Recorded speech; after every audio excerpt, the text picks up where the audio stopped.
Well folks, welcome back to the workshop to another Repairathon video. This one is going to be another Makita Repairathon video. So this is going to be a long video of all different Makita tools getting fixed. And this one is also going to be a little bit different.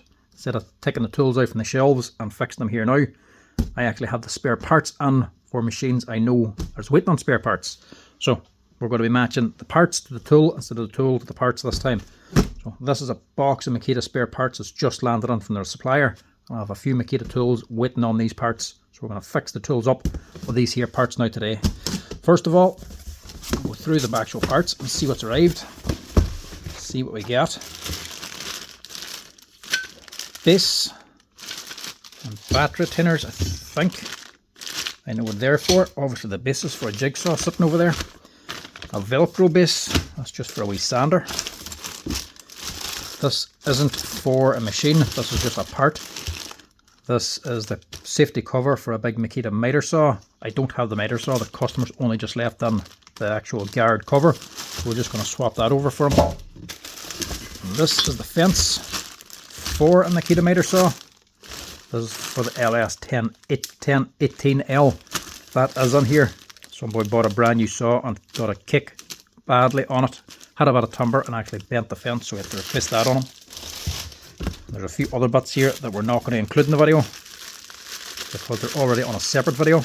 That is another one of those saws, an LS1013 or 1018, needing a set of gears. So that won't be this video, but it will be in a future one. There's stock. That's stock. That's the gearbox for the wee Makita drill driver, the 083. That's just stock because we used the last one up. Don't know what that one was for.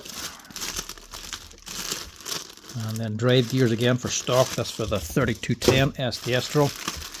There, a set of switches, one for stock and one for a big Makita hammer. That's in here waiting on a switch. What are these? Switch again. Don't know what these ones are.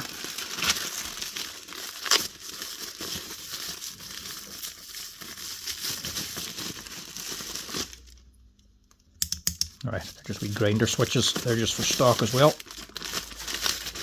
Throw them over there.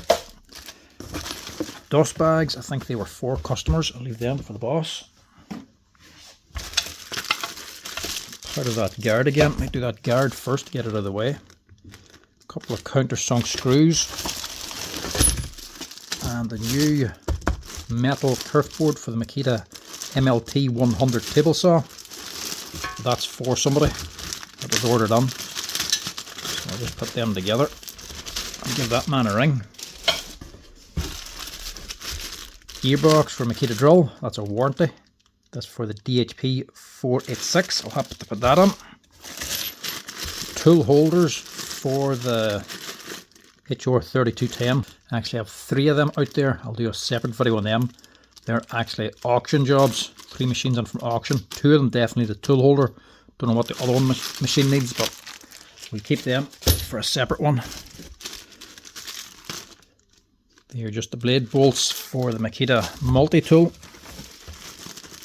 Pins for holding on the chisels on the Makita hammer. They're just for stock. Really doesn't have any left. Another one of them screws. Plastic gears. That is along with this order. For raising and lowering the blade on the Makita table saw. I'll not be doing that repair, that's going to the customer, he's doing it himself. A friction pad, well that's him too. That's the friction pad for the actual fence, for locking it up in place. Sometimes they can actually wear out. That's a wee hard plastic piece that actually clamps on. If it wears, you can just replace it. They are the lock nuts, the brass nuts actually locking the base on the 1/2" Makita routers. They're just stock. And they're the locks for the older LS1013 Makita miter saw. That's for the slide lock. That's a big knob you actually turn. That just goes above my head. Put them up there. And they are the back flanges for, I would imagine, yeah, cordless miter saws, or skill saws, Makita 18-volt saws, just stock. That's the handle again for the routers, and there are the springs for the routers. That same wee brass piece, and then rubber caps then for some of the Makita SDS drills. There's one of them on as well. That's what they're ordered for. That's it. So these are all the parts we're going to need. They're the parts for some machines I'm going to fix now, and the rest of them are for stock or for customers. I don't need the other ones. Apart from this here cover, safety cover. We'll actually just stick this on now. These actually come in pieces. You buy them as a whole. You don't actually buy them as a whole assembly, you buy the bits you need. I thought it was just this piece we needed, because the rest of it looks alright. But then on closer inspection, he's actually bust that as well. So we'll just replace the whole thing. So 2 part numbers, that's the main one that goes. If something kicks up under the guard and breaks the guard. And like I say, I don't have the saw, I just have the part. Customer will be fitting this again himself. And there's the part number then. It's here plastic insert. It's actually holding everything together.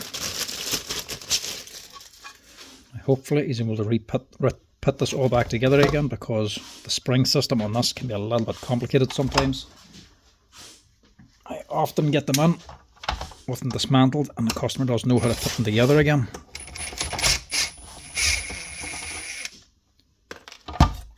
Swap these over. These are just little rollers for the top. Help the guard run past the timber. And we also just want to keep the screws.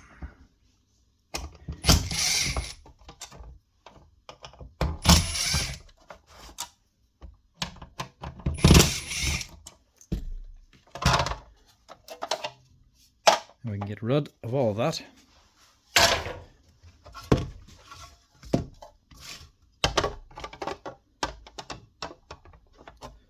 This just lines up to 3 holes, and there's 2 pins for centering everything.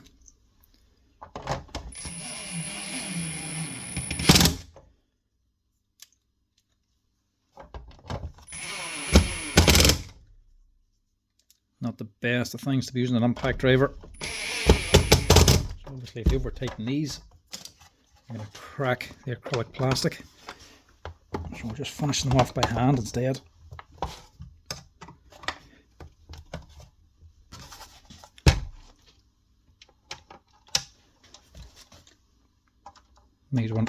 These ones aren't as risky because they're going under rubber as well, and they're just a loose fit.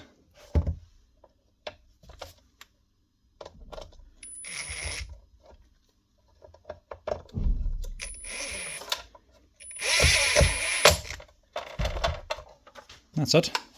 One safety card for a Makita miter saw. That's for the bigger, more expensive saw. Customer will finish the rest on his own. Now, this one again is hopefully just a simple one. I didn't actually test this one, the customer just told me what he wanted.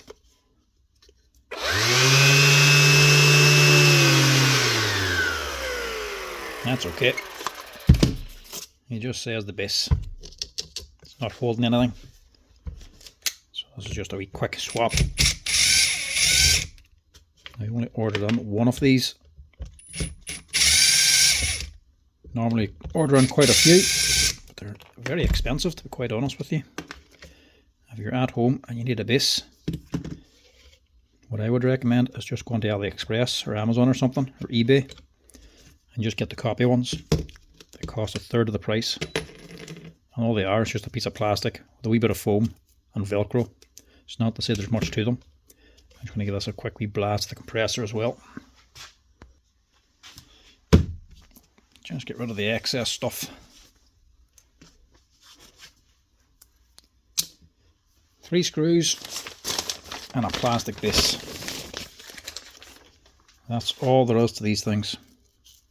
It's not even that high a quality, is it? A wee hooksla. They're not in the best of shape. Maybe I've got the wrong one of it. No, that's it. See, they were the same, look. Whenever burns or presses these in, the heat, look, gets to the actual wee hooks on the pad. Well, these are little plastic hooks bent around, and then your Velcro then is just a bit of fluffy wool basically, and the hooks grab it. It looks like the heat of cutting these here out melts these hooks, look, deforms them. So that there is what, 30 or 35 euro, and it ain't even the highest of quality. I would definitely just be buying the cheap ones of AliExpress, to be quite honest with you.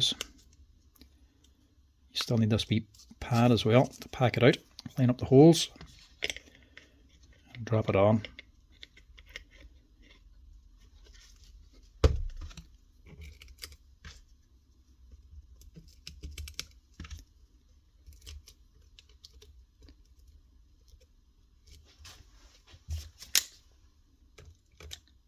Normally we'd have quite a few of these in stock.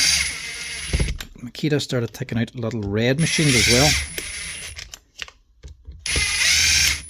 They were a wee bit cheaper to replace, and they were basically the same. The actual tools themselves were very cheap as well. We red Makitas, corded ones, not cordless. But a lot of people were buying them and then wanting the base replaced.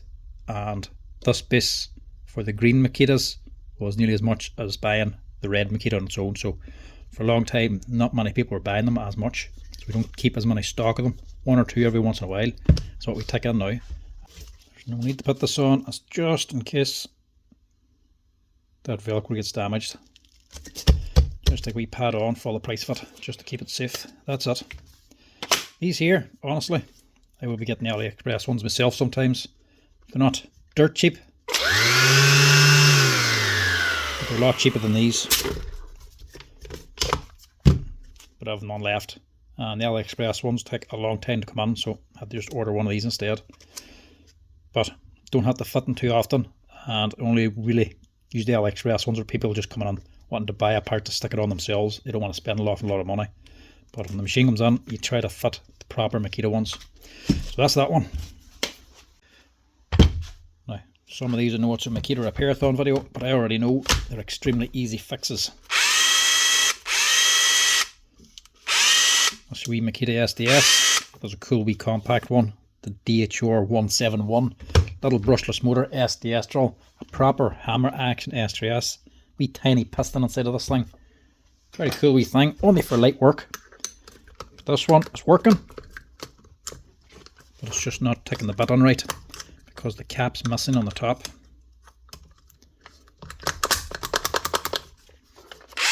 That's all that's wrong with this. Hammer's working, no problem there. The actual machine's working fine. It's just this cap, that's all it is. If you take these off, the rubber caps, it doesn't hold or keep the bit on as well. The actual ball's still in there. We'll check just to make sure. Now these are for light use, wee tiny wee things, but honestly, they're for light use up to maybe a 7 or 8 mil hole. That's about it. But actual use wise, whenever these first came out, I was saying they're not going to do very much because only a little toy of a thing. No, I was wrong. A lot of boys came on saying they're drilling these into bison slabs, hanging ceilings and insulation and what, and using them all day long, and they absolutely love them. For a 7 or 8 mil hole, using these here overhead into ceilings, they were absolutely fantastic. And this thing, as you can see, is getting plenty of work and abuse, and they do a fantastic job.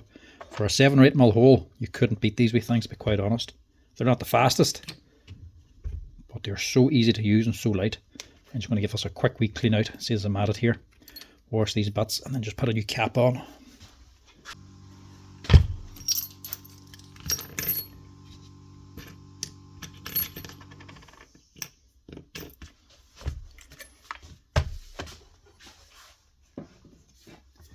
Quick wee clean. Let's see if we took it apart already. But just in case there's anything in clogging it up, it's best to just clean them out. And these are the better wee tool holders because some of the Makitas, you can only push them down, straight down. There's two wee shoulders on them. If you twist them, you jam them. These ones here are the round ones, so it doesn't matter if you even spin these. So the sleeves very rarely wear out in these ones.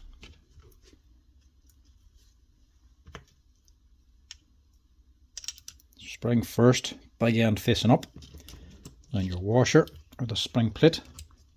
That's what holds on these two steel balls. That's two balls that actually lock in your chisel or your drill bit. Big steel ring then over the top of it. That's what's actually locking the steel balls in for holding your chisel. Whenever it moves out of the way, then the balls can come out a little bit more to allow the chisel out. And then this just holds it all together.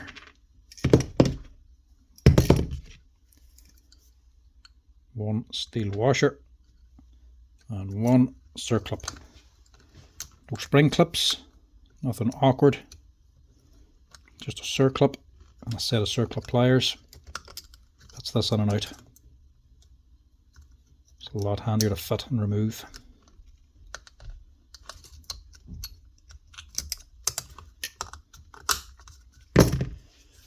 That's that. And this is all we need. Rubber cap, costs like €1. That's your part number 286037-3. And the reason why these need to be changed is just use for these things, same as any SDS. When these get heavy use, especially boys in these here things, they're drilling them onto by some slabs and they're just sinking them up above their heads. They drill them on the whole way and it starts rubbing on the rubber cap. It doesn't cause any harm. That is just to protect the sleeve here or the metal tool holder. Doesn't matter about it. But once you keep doing it, this wears out. And this top piece here stops it going down too far. Once that actually wears away, there's nothing to stop this cap from going down further and further. So eventually, if this goes on, boys keep using it, it keeps going down further and further and holding back the sleeve until it no longer holds the chisel, holds your drill bit. So this will just be open basically all the time and this will just keep dropping out. To fix it, you just pull the cap off and you can use the drill the way it is. That's why it came in like this. Boys just pull it off because they don't have a cap, like I didn't because I had to order it on. Pull it off and you can just keep using it until you get a cap and you can just pop it on. That's it. The cap stops the sleeve coming off as well, but without it, this goes down too far and just stays in the open position. So if you have an SDS drill, especially any Makita, and it won't hold the chisel, first thing to check is this little rubber cap. Pull that off and see if it holds the chisel then. If it does, all you need is to do is replace the cap.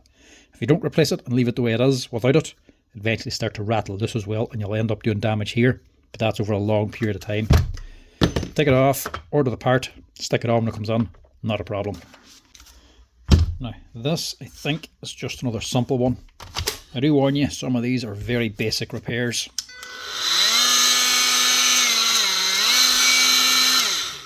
Working, vibrating, speed controller's going. A lot of times the problem with these here is the motor wears out, especially if they're cutting drywall with them. It destroys the bronze bushings inside and the motor becomes very slack, or it just burns out the motor, wears out, or the wiring inside can sometimes become damaged or melt the contacts get onto the motor. The motor is normally the problem with these. This one, that ain't the problem. He's got a gutter bolt shoved onto the front. So, a very basic repair this. He just wants this replaced and the right bolt fitted. Honestly, gutter bolts, where don't you see them? Get these and everything. They're as cheap as anything to buy.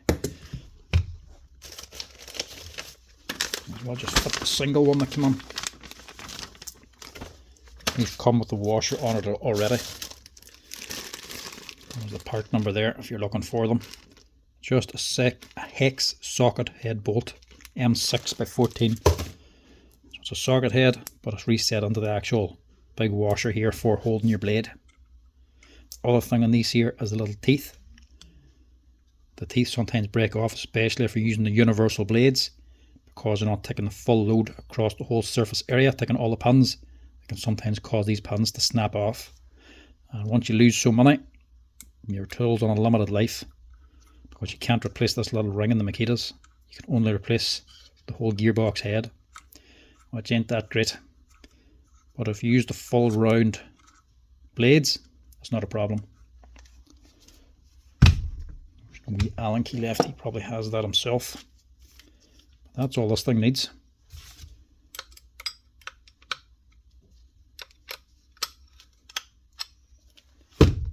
Just a nut or bolt for holding on the blade.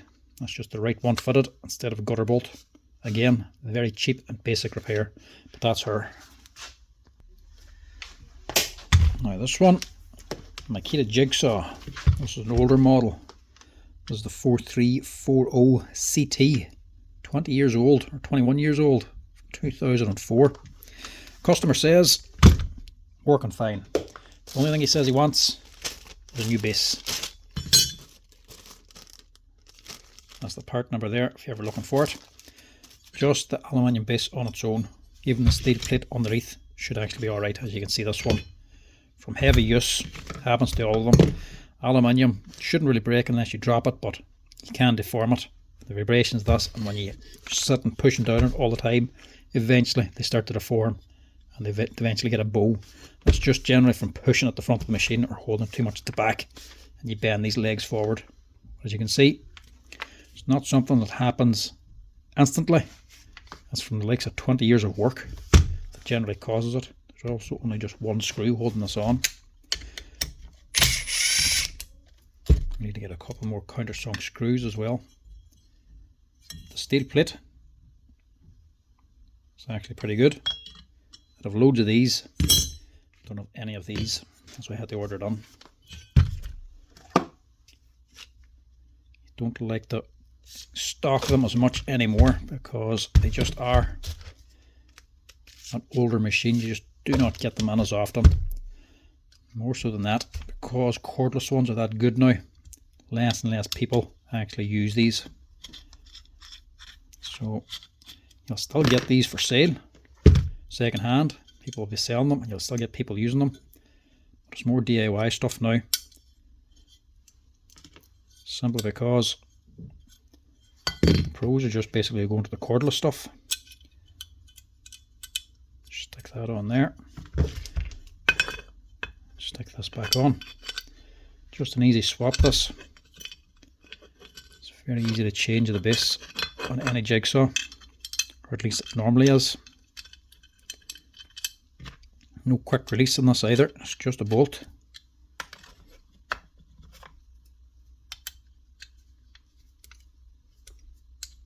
It's a wee bit more manual if you want to change the angle on it. You actually have to get in with an Allen key, slacken this off and move it.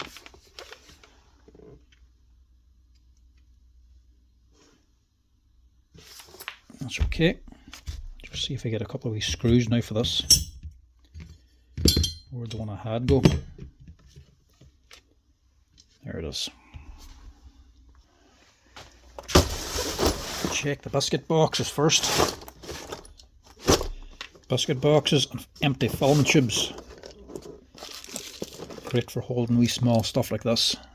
It stacks really neatly too. Countersunk bolts. He does have several sizes. There we go there. Yeah, a little bit too long actually. Plenty of them as well. You'd have loads of different sizes and different lengths. Get them close enough, they'll do the job. Go for the Makita box then.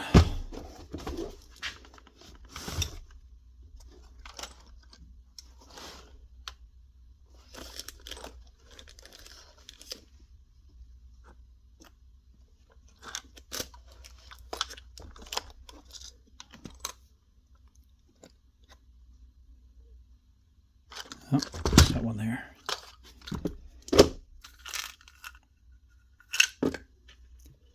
That looks better. Yeah. 3 of them. All the screws from Makita as well are all individual part numbers, but for screws I never bother. You're just matching them up anyway. 1 base, 3 new screws, and just keep the original plate because there's nothing wrong with that.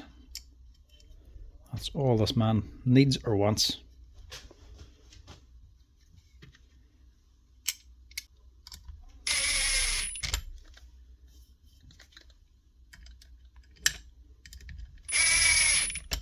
So one thing you need to be careful of are the kind of some screws, especially for a base for a jigsaw. Just make sure they go under.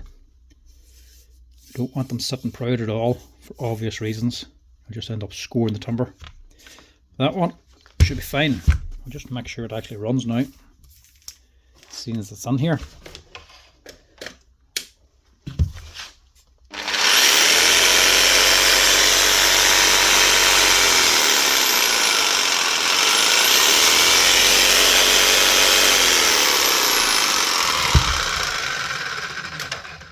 Actually sounds alright. The blade release is working.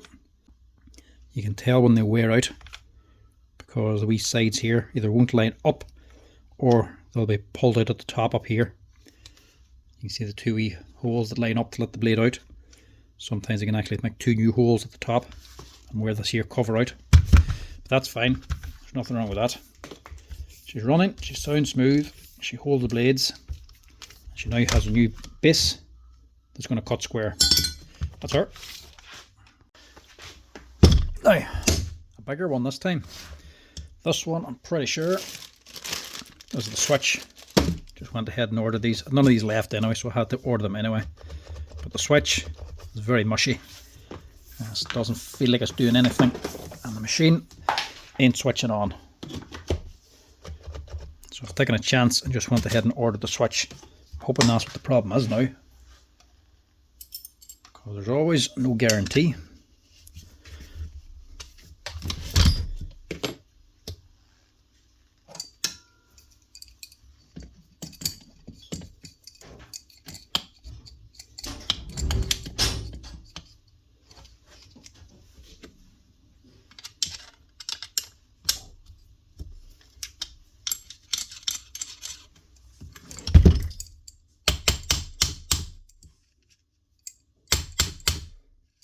Tap that out with the nut so you don't damage the threads. Just be tight to get that wee bolt out just. Might even have to take the whole thing out actually.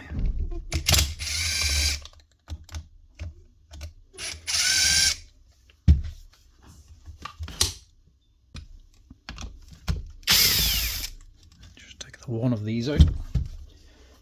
Hopefully this should just come off. The switch, it'll be an easy fix. But these are an old machine and an old switch. Generally, they are quite reliable. They do fail from time to time. Yeah.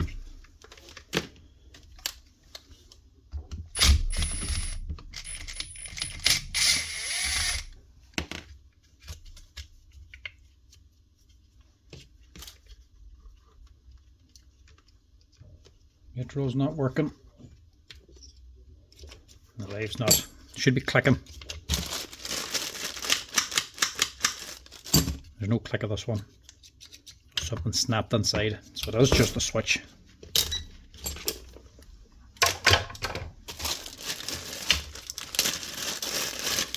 One for this and one for stock.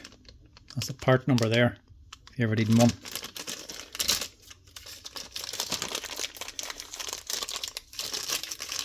As you can see, they're a big heavy duty switch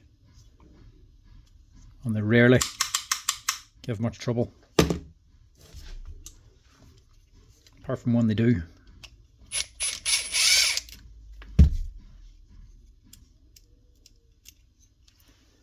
And there's nothing to them at all, just 4 wee connectors, 4 wires going on. Just swap them over one at a time and it's a quick change. These little brass plates in the bottom just for locking it on square as well.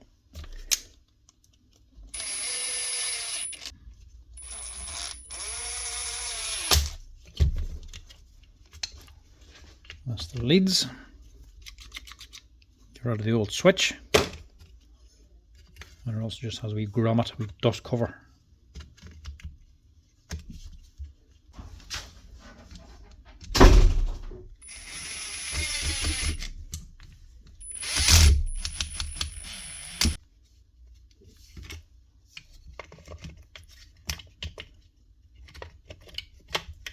hopefully that should be all that's wrong with us. I'm going to snag it on now.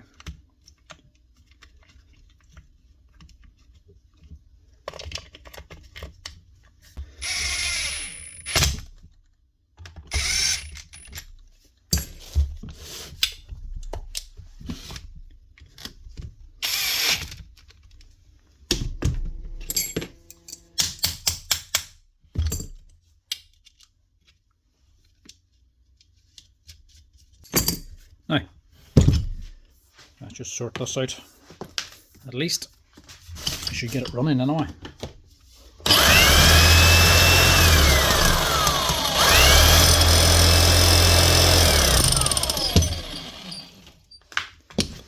Now, just in case, we'll just check the grease as well.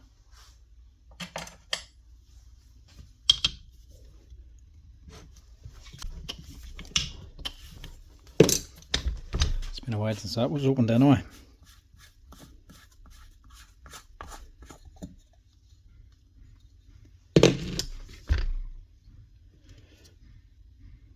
Needle bearing and crank, corn rod all look good. She is a little dry. This is actually the older version, I'm pretty sure anyway, of the actual metal rings, seals on the hammer and the piston. I don't think they were the O-rings. So the seals in these actually last a hell of a long time. Top up the grease, that should keep it hammering. I don't think replacing the seals is going to do much, because these ones just didn't really wear out.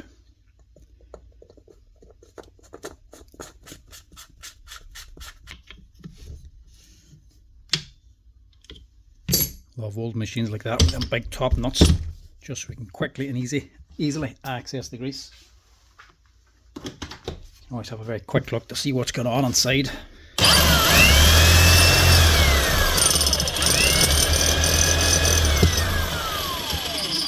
Much better. New switch and a wee touch of grease. I'll keep this old Makita hammer, which is a HR5000K, hammering away for another few years. Now this one is a little bit rough, but I'm hoping there's not much wrong with it. I've only ordered one thing for this anyway. This is the Makita DHR263. This is the 36 volt cordless Makita SDS drill, but the one with the brushed motor, not the brushless one. This is the older version. What year is she? 2018. I think this might be all it is. One battery. Number 2's not going in. The first one goes on, but the second one doesn't. I think that's all that's wrong though. Bent contact. Now, normally, you just straighten that. Now you can straighten it, no problem. I don't know if it's just dropped it or what.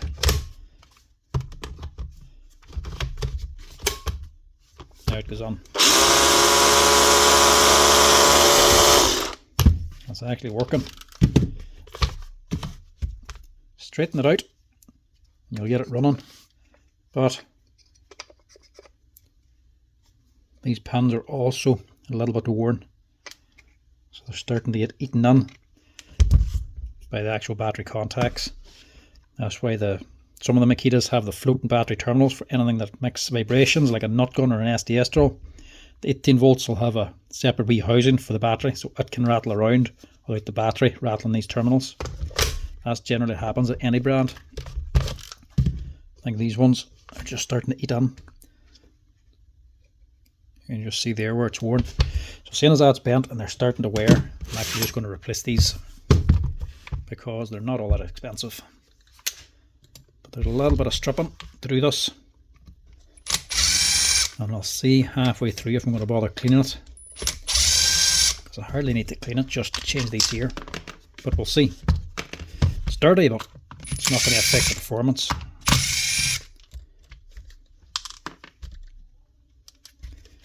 Remember to turn that down again before I start drilling these back in again. This is a wee bit too strong on high speed for installing screws.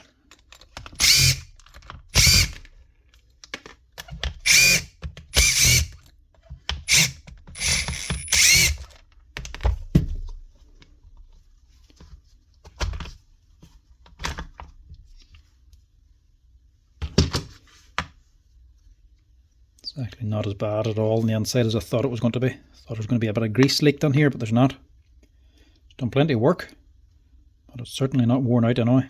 I think I'll get away with just swapping these.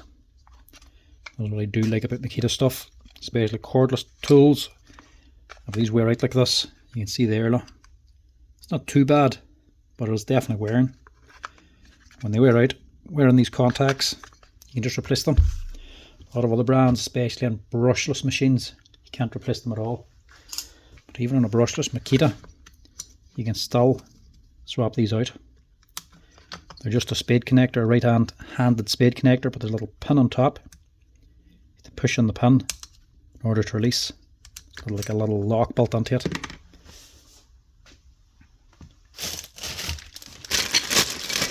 That's what I ordered these for. I should have ordered a few extra as well, just in case. But I only need 2 for now.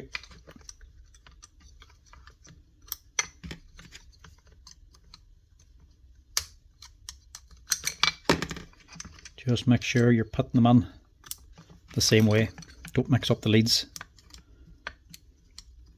It's one thing for a corded machine, but cordless, it's going onto a wee controller. If you mix them leads, you're going to blow it.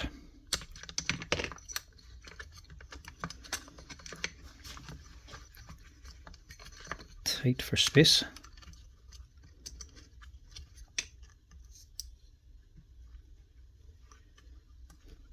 Just make sure you get this onto the pin.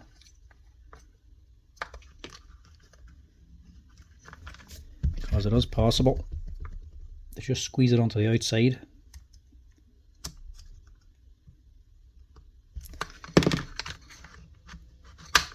That's one.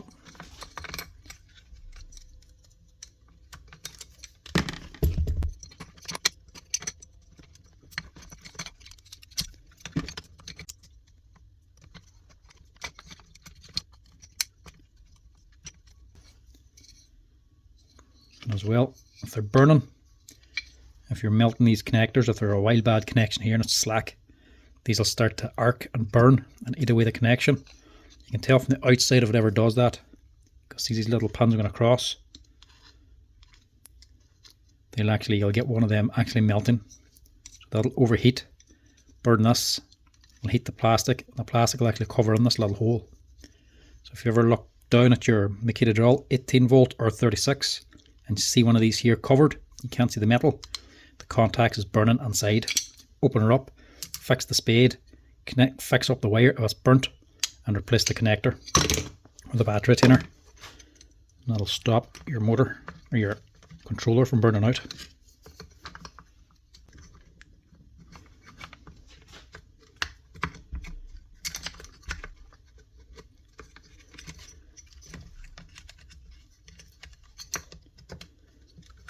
Drop it in.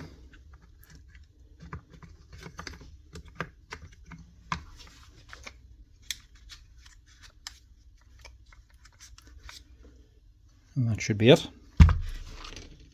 Very quick and easy fix and not expensive.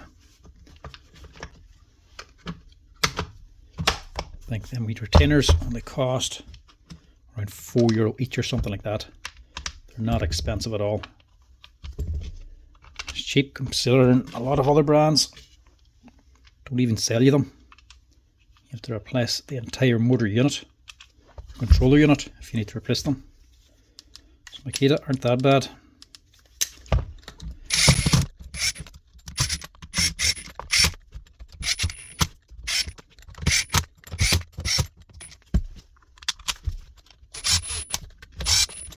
Now, it's a wee bit grubby looking. There's no grease leak in it. It would be a different story if there was a grease leak on the inside. I would clean it out then. But for now, there's not much point in washing it. It's only dirt. an S3S drill, that's going to get dirty again. There's not much need to clean it.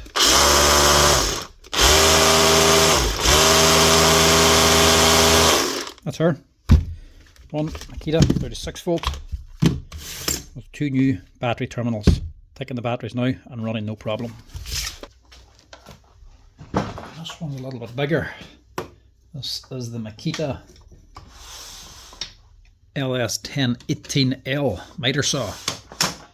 This one's a bit more awkward to work on.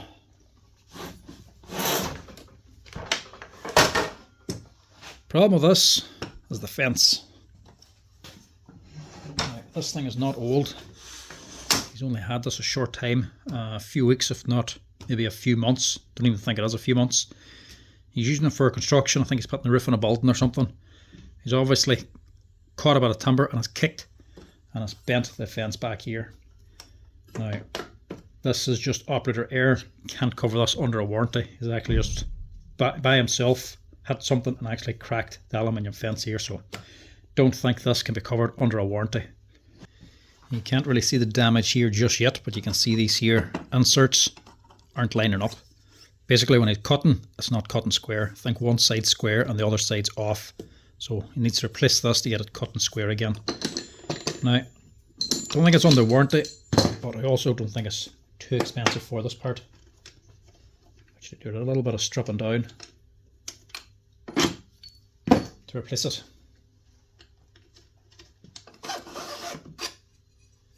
Hopefully these little aluminium side pieces, hopefully they're not damaged. But the fence itself is easy to change. It's not a big deal taking it off and swapping it over. All you need is, I think, a PH2 screwdriver for replacing these little brackets inside, because you have to swap these over too. And then a 13mm spanner as well, or socket.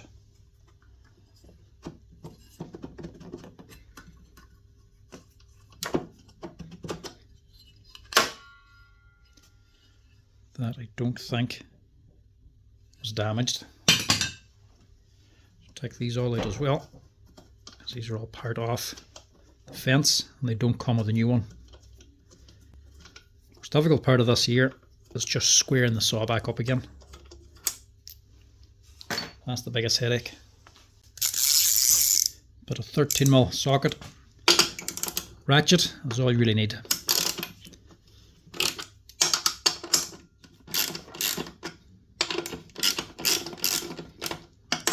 These are different from the likes of a DeWalt saw. On DeWalt, you're setting the square here on the scale that adjusts.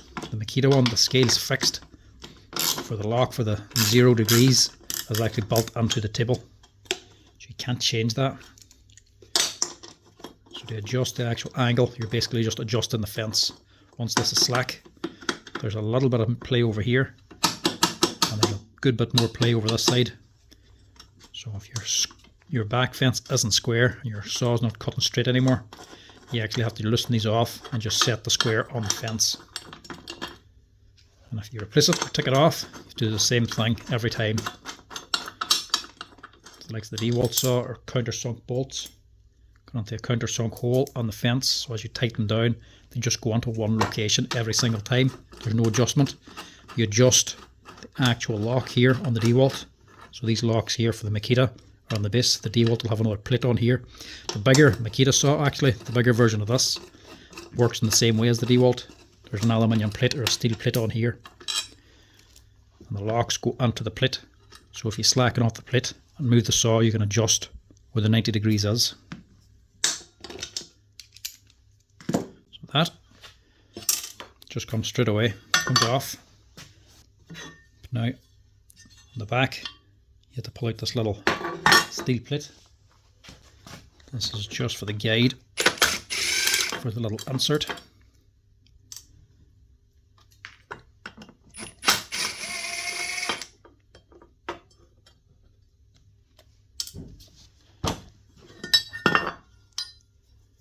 To keep that.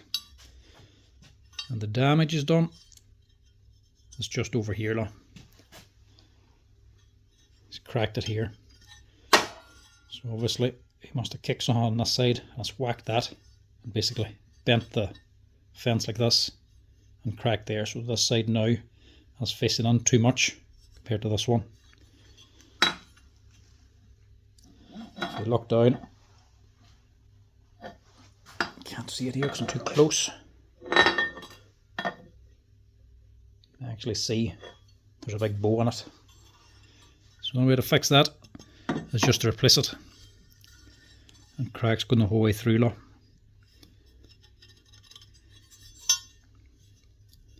You can tell straight away when they actually break like that. Manufacturing fault, it'll be a wee bit warped, something like that, but you're not going to get it cracked out of the factory. That's only breaking when they actually bend it around here from someone kicking it very hard, causing it to break. You get a lot of people on saying it's not square out of the box. To be honest, these here saws are not square out of the box. You're buying them for accuracy. Think again, these things are not accurate at all. I call them a builder saw. That's why this man's using them for a roof or construction.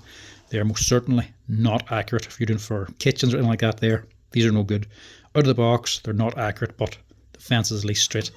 When they're broken like this, it's from damage from the operator. So this needs to be changed. You can actually see here, look. So they be changing colour. That's where that bolt's actually been pushed into the aluminium as well from this. There's more of a sign to say that it's been mistreated. So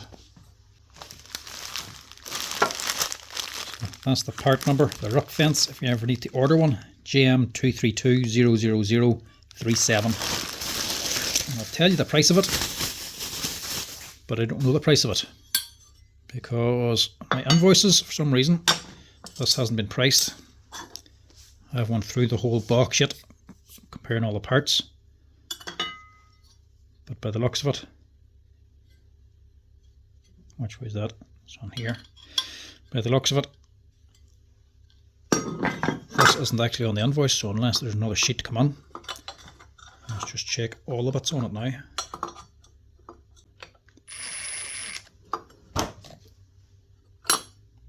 So don't just tighten them up straight away, make sure you put that fence insert in first before you tighten them.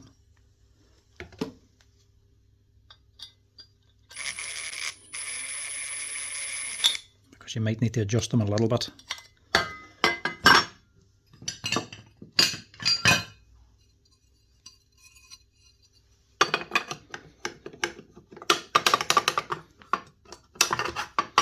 See what I mean? Move that up and down. We don't want it down tight. We want a wee bit of a gap. Just so it can slide, because sawdust will get into this. If you put it down real tight on top, once sawdust gets in here, it'll start binding up. You want a little bit of play. It's only up and down play anyway. It's not back and forth play.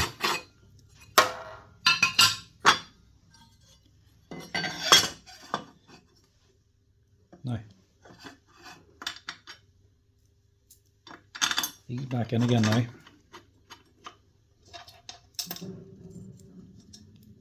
And just put them on hand tight, because we're going to have to set the square.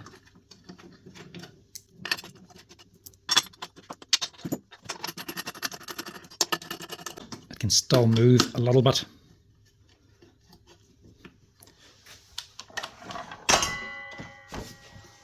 Down your saw now.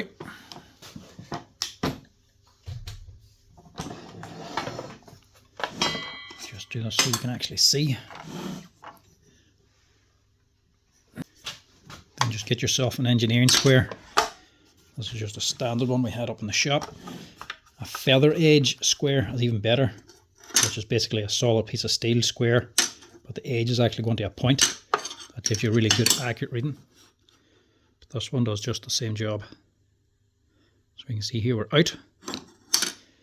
Take this here all the way around.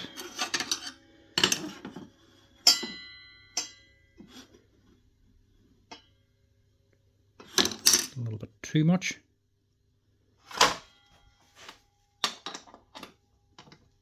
little tighten. Sure it doesn't move too easily.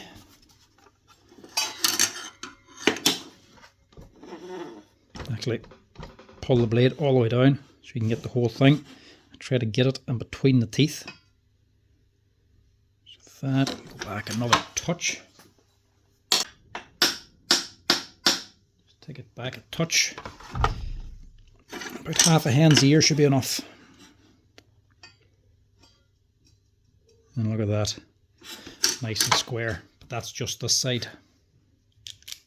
Make sure when you're setting the square, push it all the way to the back of the saw first. This will put this side all the way back. And tighten this side up. So the other side is out at all. You've got to play then to adjust it.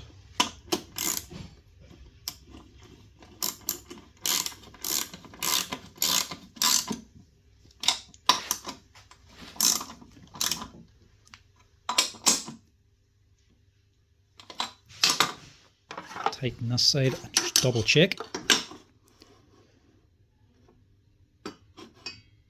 Nice. I'll move to the other side.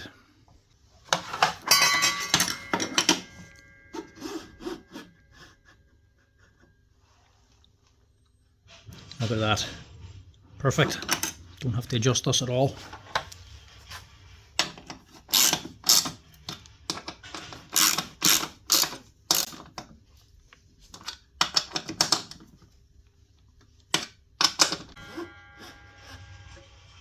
Look at that. She's touching the whole way across. Nice. These fences as well, because they're set up like this, it's handy for older saws as well. Just like the LS1013, the older model of this. Even over time, if the actual fence gets a little bit of a bow, because you're locking this side first and then this side, it allows you to adjust this. So if there's a wee bit of a bow, you can just bend it out, and then bend it, tighten it down, and just test the square then. Just keep adjusting it back and forth until you get it actually square. So it doesn't matter if there's a wee bow in it, you can take some of it out. Before we finish up, we also just want to check the square here too. Which is actually a little off.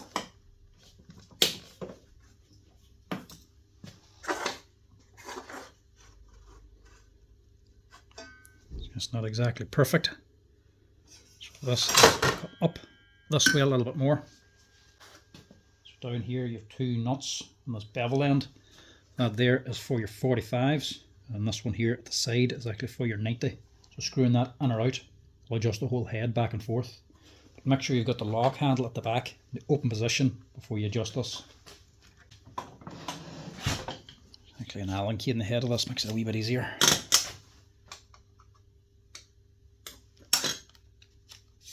Mil.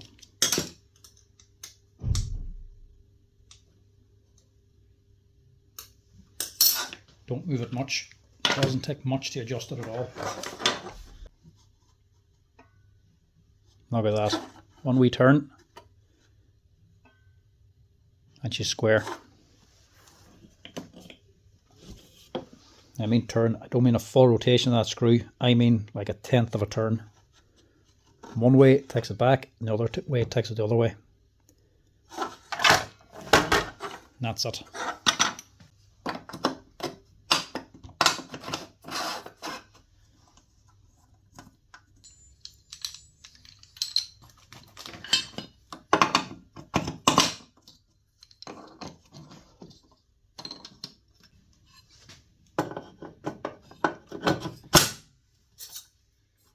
Now, everything's nice and square again. Now, last thing before we let her go is just to actually run it to make sure it's actually running as well. Sometimes if you get a kick, they can put the blade out of square as well.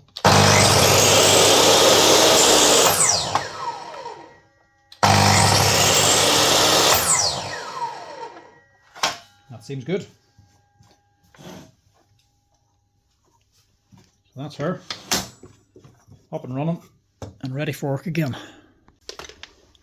Now this one isn't part of the machines waiting on spare parts. This one's just off the shelf here. As a Makita video, this is the last Makita out there that I know of, so may as well just throw this in as well. Now by the looks of it, this one's a wee bit like the last one. Broken base. I'd say this one might have been dropped. Look. It's dropped, bent the base, the metal plate, and broke the aluminium one and broke the blade in it. This might just be a wee simple fix as well. Maybe not. Maybe it was a bad fall. She didn't switch it on at all. We'll see if we can get her running here first.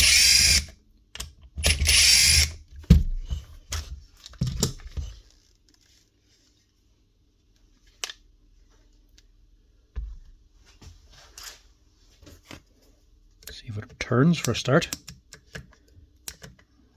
Yeah. Brush is okay. And that brush is okay.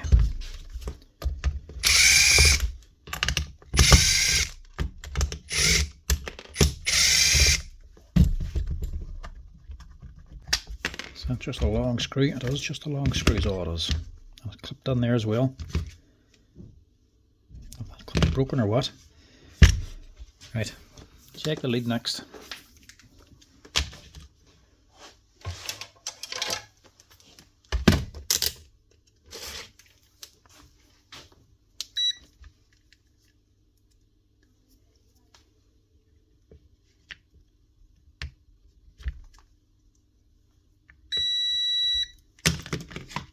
The other thing is the plug. Oh, for God's sake.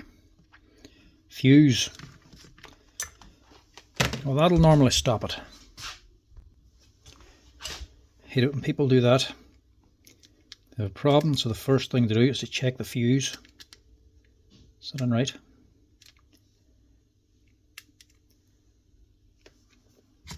It's very slack. I wonder if there's a connector there, a wee bit slack too.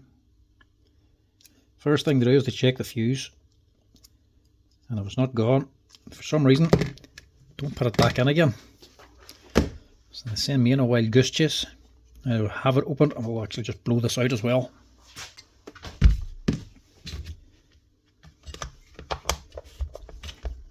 There's no guarantee, there could still be a problem with this.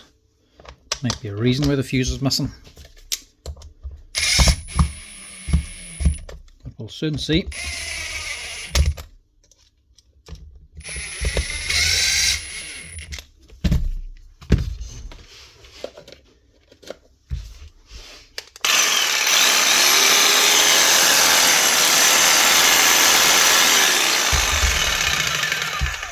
That's working fine.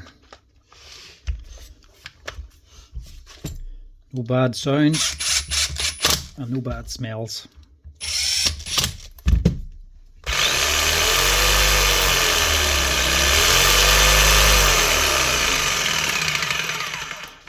Just needs a fuse to get it running. Now it just needs a base.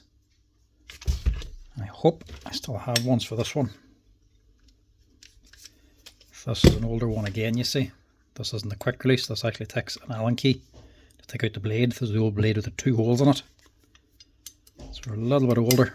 I think I do still have some old stock of these.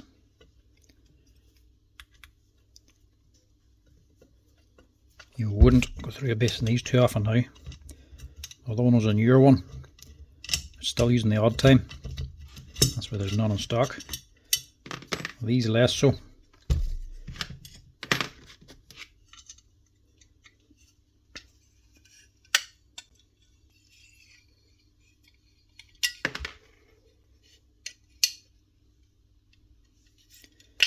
That one's stripped out.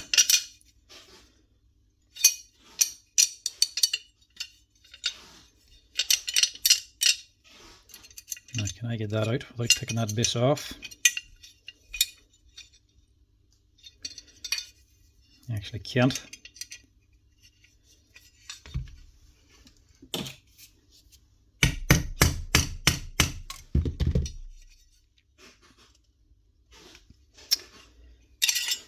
Now I'll have to drill that one out. Drill it out. We'll get it off. Didn't want to bend it just in case I don't have one of these. I can always straighten this out again. But I will need one of these. I think that's an old part number. Right, see if I have one. Onto the old box of bits.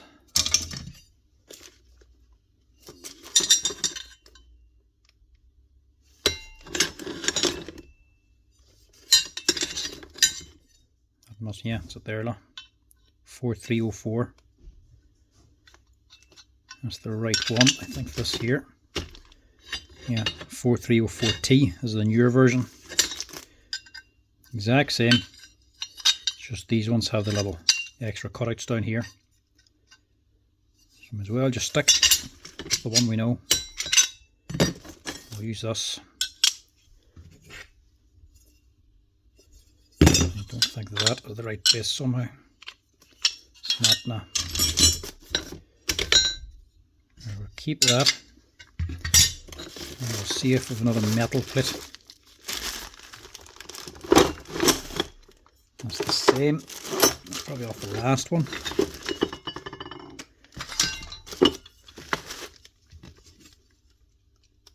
There we go. One base too. There's just a box of old Makita Jigsaw parts. Rarely do you take anything out of this now. Drop that on. We'll put this on. First we need another 2 of these. 2 more. Actually got plenty of these.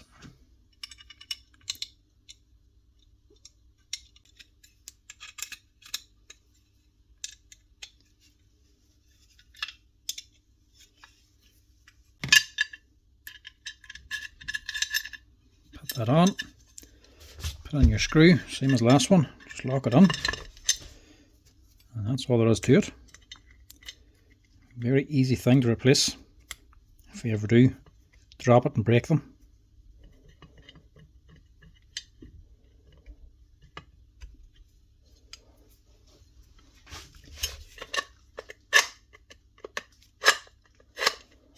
Try to take that back fully.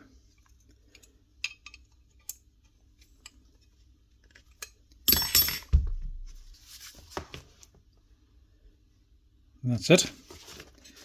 Still even has the wee guard at the top. Not a bad wee machine. Looks like a 2002 as well. Don't get them on often, but you do get them sometimes. There's 2 in the one day. I don't even have another blade to replace this with. They're that old. But I'd say the customer should have plenty. That's her. Another old Makita Jigsaw. Again, with a new aluminium base. This one was actually dropped and broken instead of just deforming in general use. That's her up and running. Now, last one for this video, last Makita tool is, to be honest, a bit of a disappointment one, to be honest. This is a Makita heavy duty cordless drill, the DHP486, and not all that old, 2023. I think this one actually maybe even be a warranty one. I'm not 100% sure, but going by that chuck, it looks like it could be. 2023, she may be a warranty, she may not, but the problem is the gearbox. I'd love to tell you this here is just an oddball thing and I never see it very often, and Makita drills are just great. As you know, I do prefer Makita tools, but the heavier duty brushless drills like these just haven't been as good as what they could have been, mainly because of this gearbox. And this here's one of the problems. I'd love to say this is just an oddball thing that never comes up, but this here I've seen quite a few times before and heard a lot of complaints about it as well from people. This one, working fine. She's done a lot of use, you can see the dust on it. The motor's working fine, the gearbox is going through, the speed's no problem. Everything's fine there. The problem is, it's stuck in hammer mode. This here is common for these here particular ones, the heavier duty Makita drills. To be honest, one of the reasons why I do not like combi drills, the DHP drills on any brand, combi drills, hammer mode, it can just be a problem. Just like the cheaper DeWalt brushless drill, the one of the wee plastic gearbox, if you use it too much in hammer mode, the gearbox melts and you're stuck in hammer mode.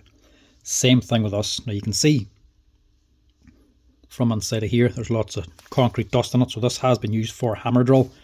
But if you use it too much, she's not a hammer drill, it's just a rattle drill. You just rattle the gearbox apart and you destroy the drill. The hammer mode's only good as a get me out for a couple of wee small holes. Anything heavier, you're just doing damage, to be quite honest, on any drill, not just Makita ones. But for the price of these things and the power of them and the heavy duty gearboxes in it, the hammer section should have been a wee bit better, to be quite honest. If you overuse it, it does this. and get stuck in hammer mode all the time. The other thing I don't like about it is the selector itself, the way it's set up. So even in clutch mode, when you go to the lowest clutch setting, it doesn't make any sense to me at all. But the next setting after the lowest clutch setting is drill, which for me makes no sense. You could hammer, then you could drill, so there's no clutch. It doesn't clutch out at all, just keeps drilling. And then if you accidentally turn it at all, you go on to clutch,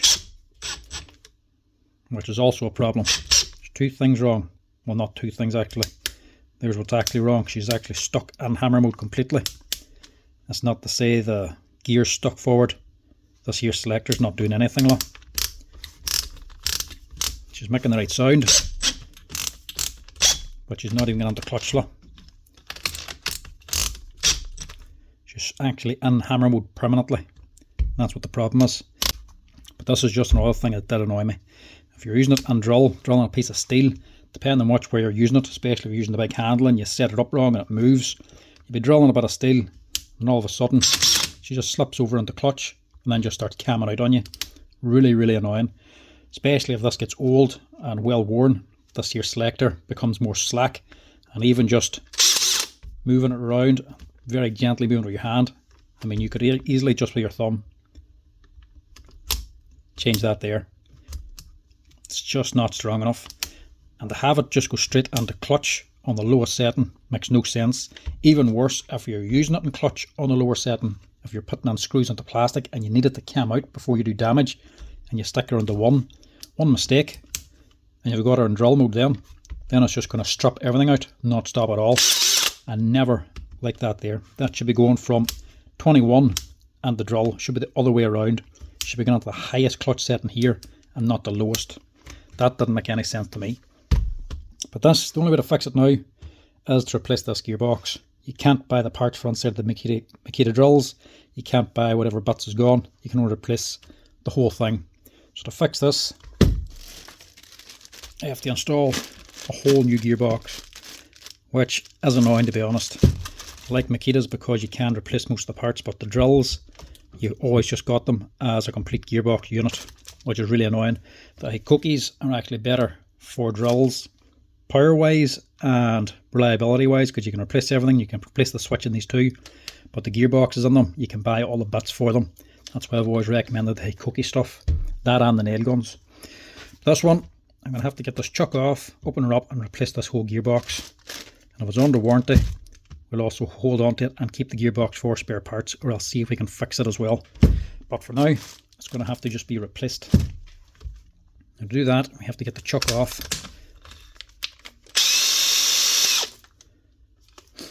Now, we'll see if we can get the chuck off with the hammer method. Normally, it doesn't work all that well. Now, when you're taking these off, take her out at high speed, put her into low speed, so you get more torque and less chance of it slipping. And put it into drill mode, not that it matters now in this one. Get out the center screw, which is a left-hand thread. That's if it'll come out. This is an old screwdriver, it's rounded. And I broke my last good one. I want to fix, but I think that's the same problem. It's just not sharp enough.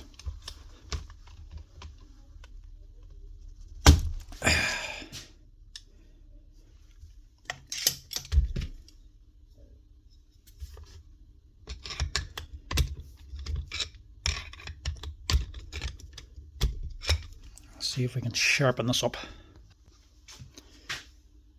And you're rubbing that across the belt sander to get a flat edge again. Hopefully a sharp edge. I actually need to get myself a few new flat screwdrivers. I see a couple of nice ones on Tool Monster. I'd actually order a couple of big ones. There we go. Because the big screwdrivers are handy. You need a good one as well for stuff like this, because they can break and nip off very easily. So I've had 2 casualties in the last few months. This is my last good one now. There's an old Tang one. Probably where that's lasting so well. Tool Monster have a brand, I don't know what it is, Veras or something, can't remember how you pronounce it. Nice wooden handles and all on them. And I'm screwing that back in for. But yeah, might go onto their site and order a few. See what they're like. Get out your center screw, left hand thread. Now we're going to try the Allen key method. Now be warned, normally brushless machines, I don't even bother doing this anymore, because these metal chucks, especially on a heavy duty machine like this here, these big metal gearboxes, any brushless machine generally, the chucks we put on extra tight. Because this motor has so much extra power, and because it's a heavy duty drill, these things can easily, if this chuck would unscrew, would easily just shear this off. Like if you're in reverse and this comes loose drilling something, they'll just nip that off. You wouldn't even notice. That'll just be gone straight away. There's so much power back here, so to ensure they don't come loose and just break this nut, this bolt, they actually torque these on really, really tight with Loctite and torque them on a serious amount. So actually hitting them with the Allen key generally doesn't do anything. For these types anyway now, so you'll notice when I take these on just for a new chuck, I'll never do this. I'll just dismantle the machine or else cut the chuck off. That way you don't do any damage to the gearbox. Gearbox been replaced, it's already damaged, so I'm going to give this a go. Doesn't matter if I damage it now. That's the only reason I'm using this Allen key method, to see if it'll come loose. And this is just for curiosity.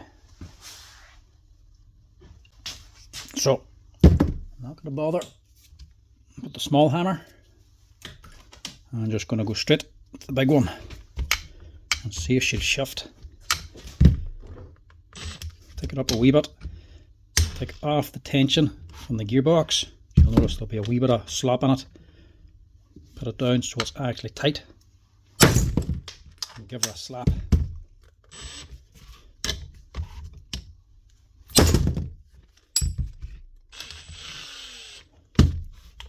And don't get the fingers.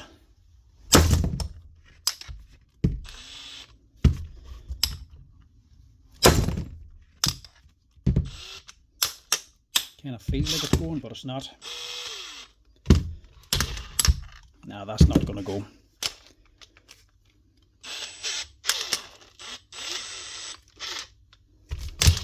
See, she's slipping in now. Nah, she's totally gone.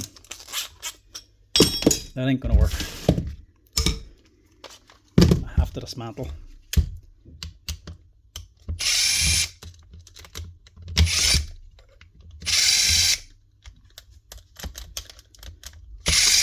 Which is annoying because we can't use our other method, which is just cut it off. If the chuck was destroyed, you can just slice it down here and then cut down the threads a little bit. You can easily take it off without dismantling all of this, because you're replacing it anyway. But I'm just replacing the gearbox, and the new gearbox doesn't come with a new chuck, so we have to salvage this.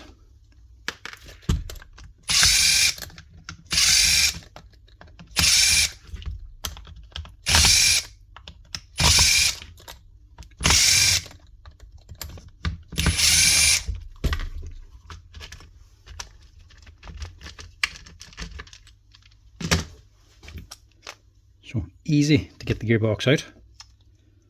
We want to keep this little selector. Now we need to get onto this.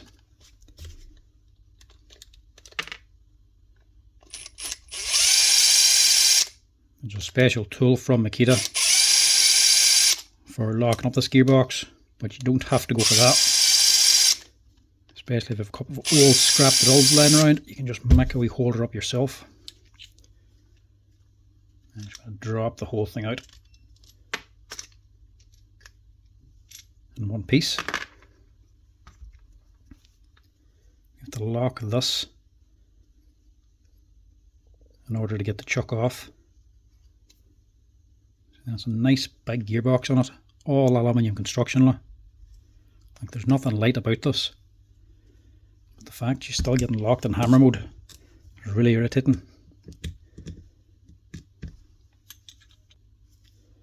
Might might dismantle that a little bit and actually see what's happening inside. I don't think I'll do it in this video, but someday I might. If you have an old scrap drill, take this little centerpiece out. See a wee Torx head on it with a wee spline that fits in there. Take that out and literally beat it into sound like a deep impact socket. Anything that'll fit it, you might have to grind it a little bit to fit it in, but put it into a socket, and that's what you can use for locking the spindle then. And we can go back to the Allen key to lock the chuck. And you can use this little insert to torque off the spindle. So this is out of a different drill. It's not this exact one. There's two wee wings on the side, but that's just put onto a 16mm deep impact socket. Two wee cutouts here for that to slide on. That can be your tool for removing this. Then you can just use a wrench then, a ratchet to take this off. Clamp the Allen key in a vise and use the ratchet to take off the chuck.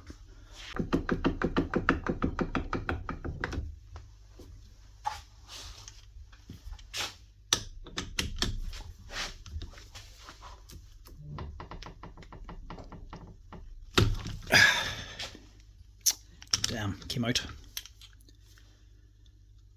That's not going to do.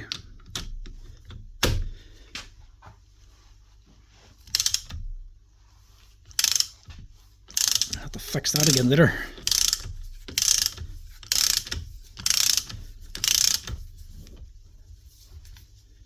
As you can see, that is tight. You can feel the resistance even when it's slack.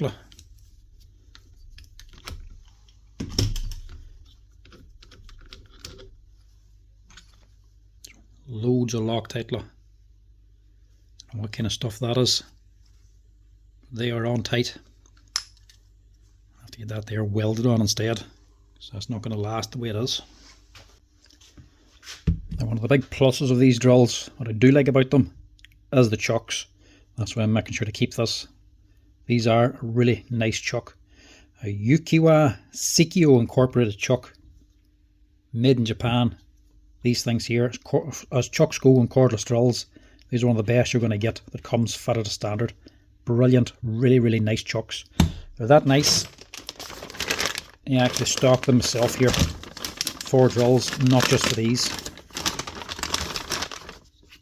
So if somebody wants a better quality chuck fitted to the drill, this is what I'll actually fit. A good metal chuck is costing about, what, €30. These ones here are €29 plus €29 including the VAT. These ones here are 33 plus the VAT. A little bit pricey, but very, very good quality. Now, I'll see about dismantling that later. Let's see what the actual fault was. Get off. Right, get on with this and get it done. The only plus side of a whole gearbox unit is it's very easy to change, apart from getting the chuck off, obviously. That's the part number. If you're ever needing to order one, they're not cheap. It's not always worth putting on a whole gearbox unit, but these aren't the cheapest of drills, so it can be worth it. My advice for you is just don't get them with a hammer drill. Buy a drill driver. That hammer drill, it just causes problems. If you have it, you're more inclined to use it. It's good for small stuff, for one-off wee jobs, but not for regular use. I'll give us a quick wee blast of the compressor first. You can tell by the dust, it's been used a lot for drilling masonry, like. But even still, if you have hammer mode, it should be able to use hammer mode.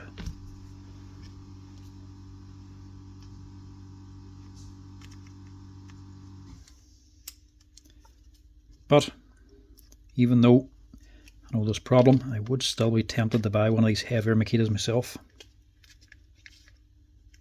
But I've always went for the brushed version, the 458. Make sure that's the right way around, because they only go on one way. The wee pointed bit has to go onto the gearbox here. Yeah, I've got several of the older ones, the brushed versions, but I just never went for this particular one. I would like to get one for the power, but I just never have.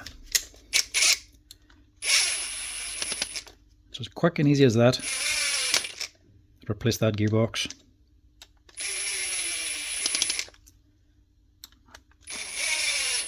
as the only advantage as one whole assembly. But as you would imagine, I'd much prefer to be able to buy the parts. And I would fully endorse and recommend Makita drills if you could get all the parts for them. But it's one of the main downsides I find with them. I was only just having the option of buying the gearbox as one piece. Never liked that. Funnily enough, the older heavy duty Makita drill, the old 481 or something like that, the old brush machine, but the 3-speed gearbox, you could buy all the parts for that. And I actually have several of them still here. I have a cordless drill box for Makita stuff, and none of the bits in it are for the older 3-speed drill. The main thing I went in that was the wee selector ring for locking the gears, wee plastic ring would go on it. I actually still have a box load of them here. If you look them up now, the older 3-speed, it just gives you the gearbox unit as well for sale. If you look up the breakdown diagram, it just gives you the gearbox. But if you look up the repair instructions and got the how-to instructions, how to dismantle, that'll give you some of the part numbers there. And if you Google the part number, you can still buy them online very easily. That is the gearbox. I'll just blow these out as well. Get that dust off. Now, the correct way to fit this chuck, technically, is to dismantle that gearbox again, and again, use the Allen key and wrench, or ratchet, to torque it on right. But that involves dismantling the whole brand new gearbox, which you don't really want to be doing. You just want to get it on tight enough, so it ain't going to come off. And Loctite is your friend for that. We dab a Loctite to help hold it. And I'm going to use the speed of the drill to actually slap this on hard. But if you're not careful, it's going to slap hard and hurt.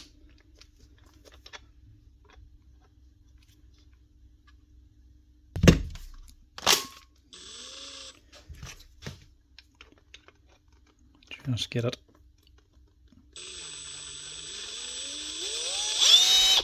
Oh.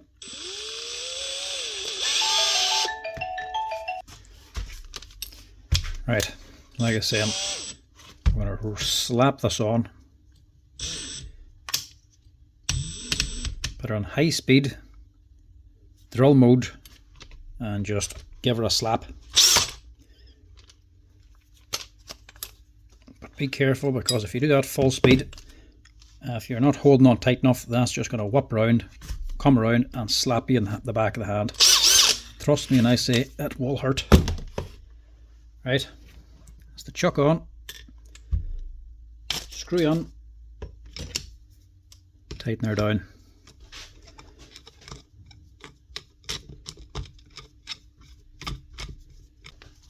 Make sure you put that on tight. Now, one Makita Drill DHP486, the whole new gearbox.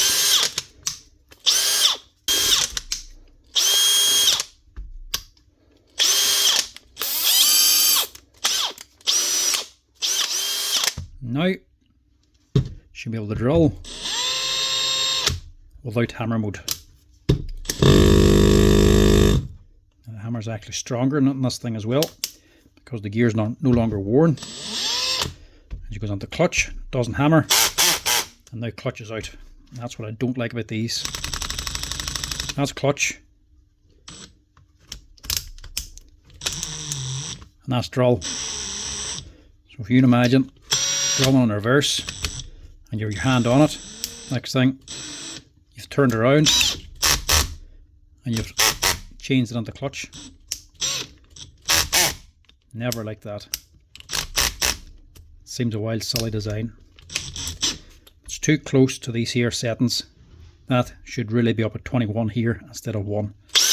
But anyway, she's a decent drill, plenty of power to these things, but just don't use hammer mode, and make sure you're on drill when you're actually drilling something.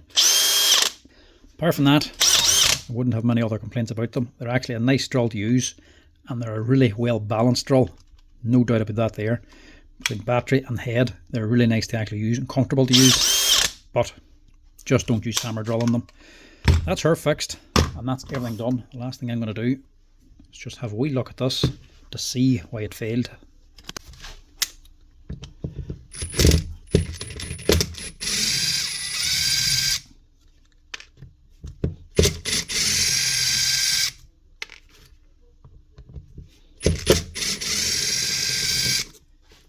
Now this is just for curiosity's sake. Dismantling this side here is fairly simple. It's just a set of gears for getting into this. You can take off this back cover then to reassemble. This here is a different set, or a different assembly then, for the actual hammer section and clutch section. So these are all the springs for pushing on to your clutch ring underneath. And this is your selector. As we're putting tension onto these springs for your clutch, so the harder this is pushed down on these springs, the stronger your clutch.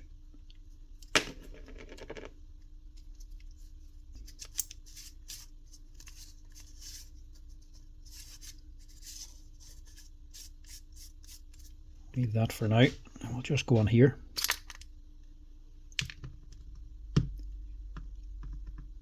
Now, don't like that. Never like these here. So that's your hammer section there. These little wavy gear. That's your hammer. That's just rattle mode basically. So there's another gear here, and they just run off the top of each other. And that's all hammer mode is. Not high tech. But this has got a wee open bearing on it. Something I never really liked in any Makita drill, especially if they get a knock or a bang.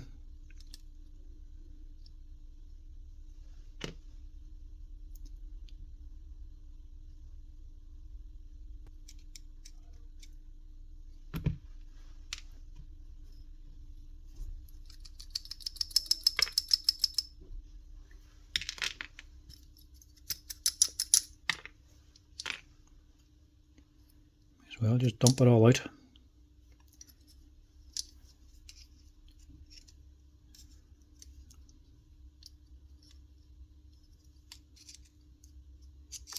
you've got a spring assembly here, and these pins must be for locking around the drill mode. And you also have these metal pins in for pushing onto the clutch rings. So the back side of these boys here, these round pins, they're actually rubbing on this here gear. That's what's giving you your clutch.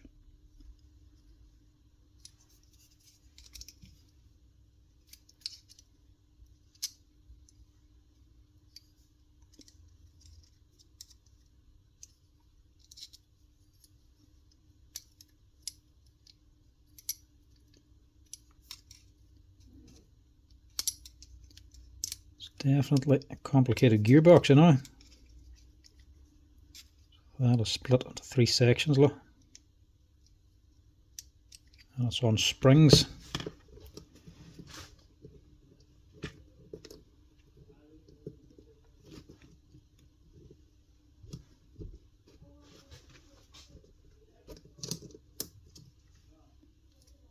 So how does that come out?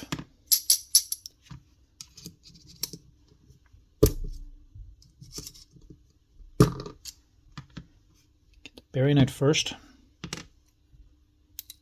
Yeah, and a C-clip down on here.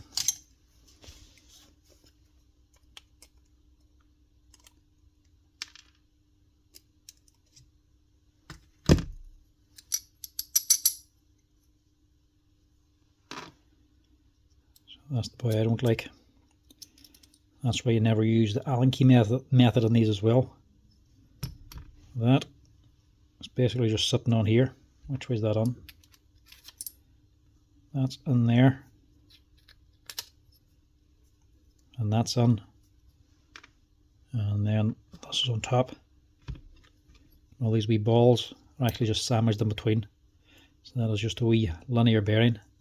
Just for extra stability, but if you drop this thing very hard, especially if you try to take the chuck off of the hammer method, the slap and impact of this will normally knock these loose, and some of the balls will actually come out and then knock everything off center, so the chuck will actually spin off center. You get it in cheaper Makita drills as well, the more basic ones, but I don't think you get it in this big heavy duty one. Clearly you do. So why is this stuck in hammer? What is it actually doing?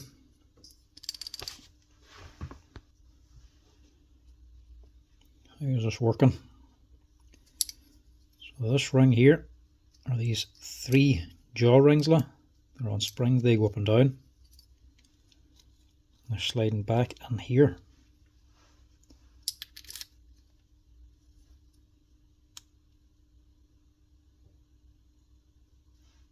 What are they pushing back on? Not pushing back in anything. That there's the wee bearing sitting on top.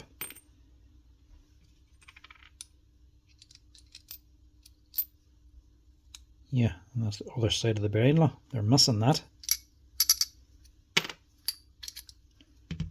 So it's not doing anything there. The gear is fixed. Well, no, it pushes back.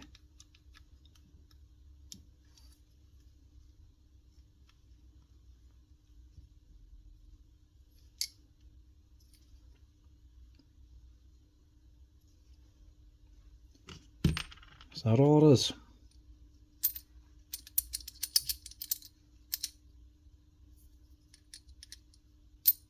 Bear with me, I'm trying to figure this out just.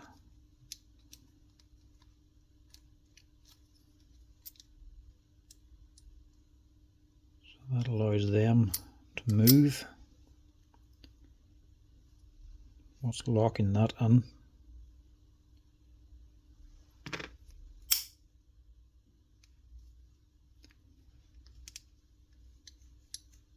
Is that all it is?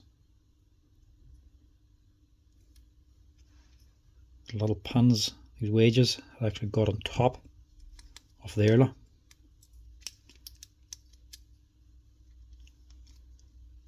How does that even happen?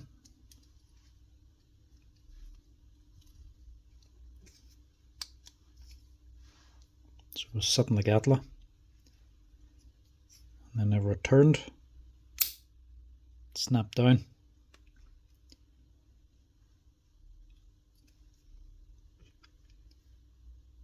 So now that, when that's in,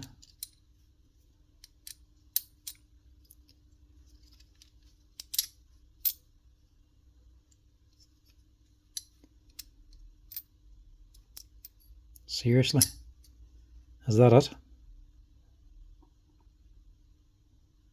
There's nothing else worn. What else would that be get on to? Nothing on there. That's just for the selector. That's the bearing.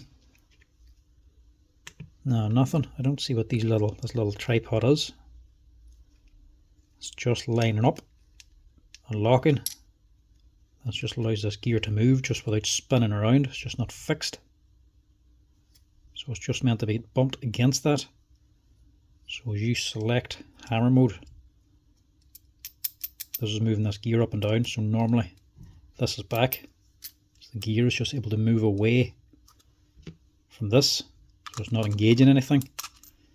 Then when we select hammer mode, then this turns around and this spring goes forward, pushing this gear forward and engaging it onto hammer mode here. So that's what gives you the hammer mode. What's happened here is this boy is somehow pushed back and spun around.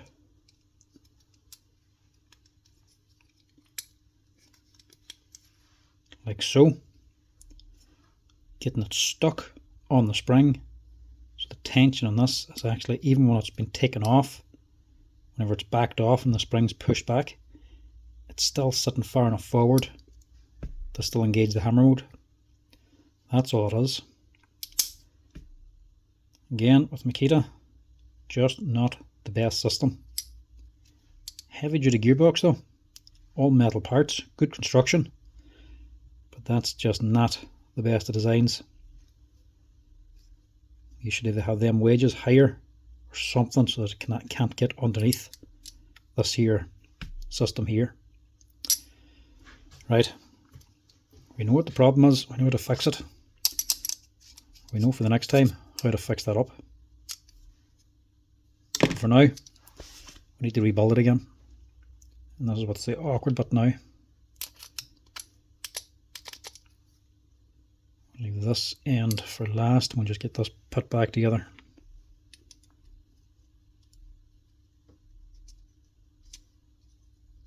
Doesn't matter which way that goes, and that should go on either way. And this will go on top.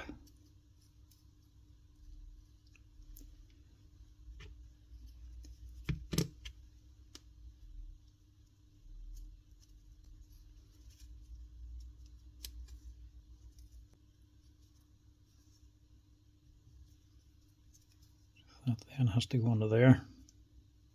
And lock this onto this. And before we do that, we need all these springs in. I think this is the right way, I'm not 100% sure. I'm just learning as I go here.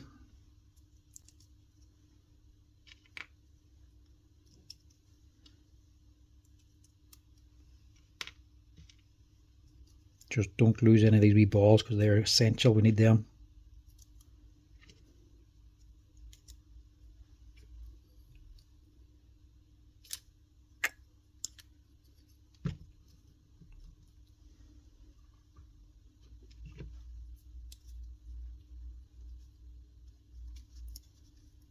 It's also going to matter which way this is sitting on.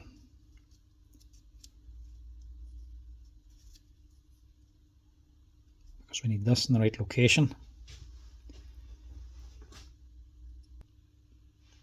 And these inside pins have to go onto here as well.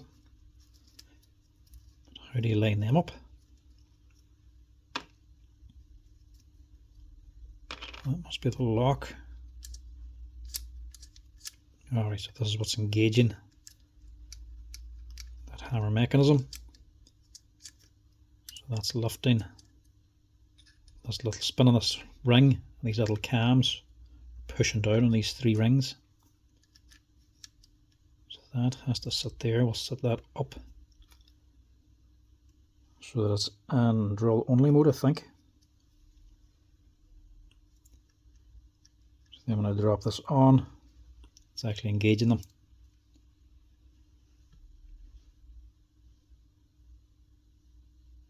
Now, how do I get this on now? In one piece.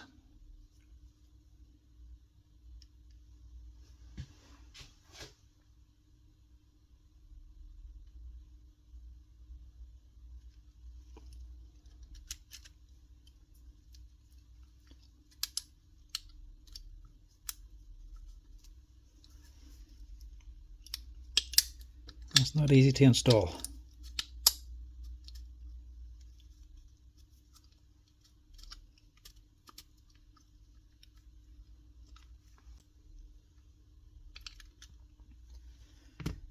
Maybe it's easier to do it this way.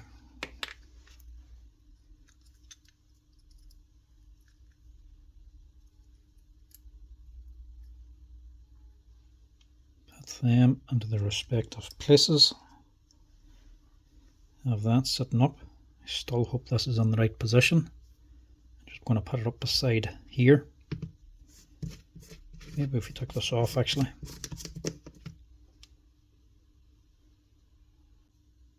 Alright. There's 3 openings here for these 3 pins.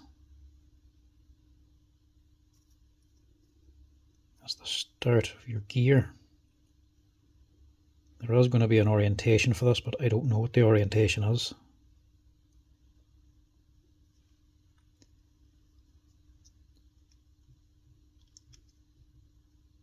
Yeah, let's see, it's like that. Push that down. Will it go down?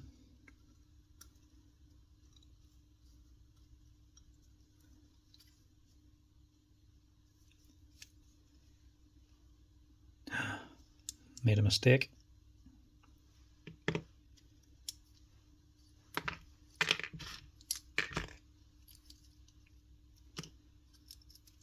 Try again.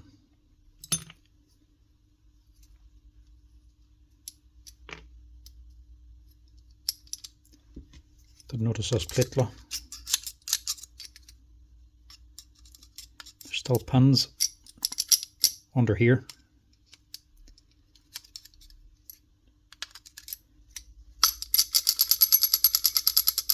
Didn't all fall out though.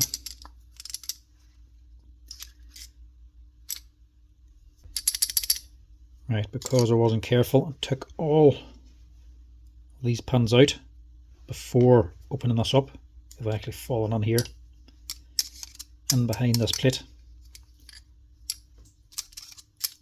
So now I have to dismantle this to get them out.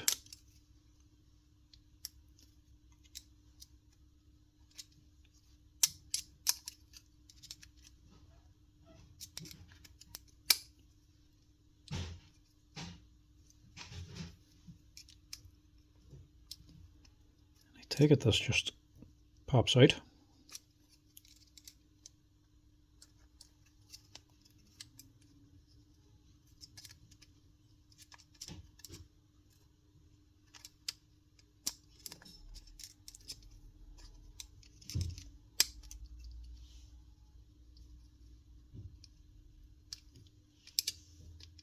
Yeah.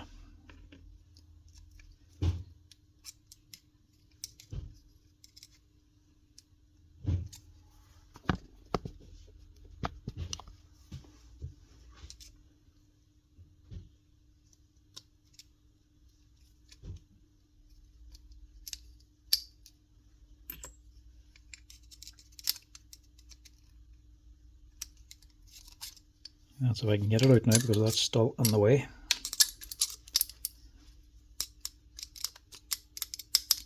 It's jammed in there.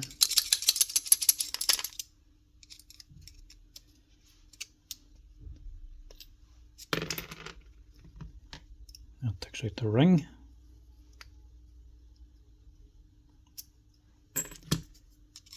No, I have to keep going now. That takes out of them. You'll have a ring then and springs holding these down.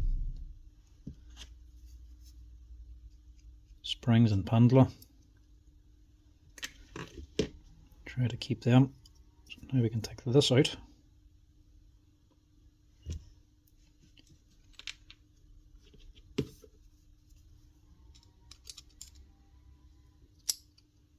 I may as well just take them all out. It's a wee springler on a pin.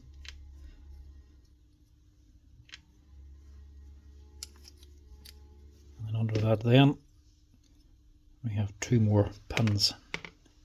That's what's holding me back. So now to see if we can get this back together again. So we've got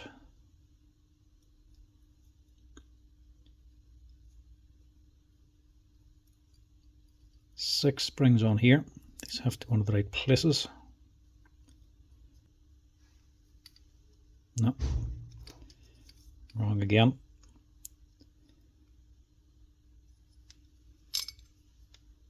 Where the pin holes are, 3 of them, and there's 3 bigger holes here. Look. So that has to go on like that. Then this can go on. Just make sure them springs have been lined up and these pins are going into the hole. So they go on. And then these little pins.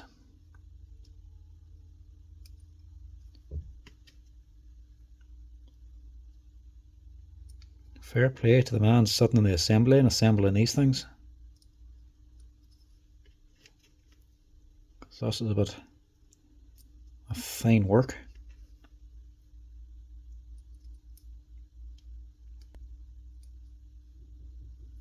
Just make sure all the pins are in. And drop on this washer on top.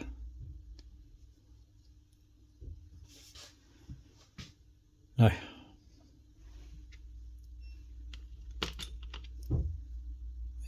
holding in this hammer gear. Check that out again. Don't need that on.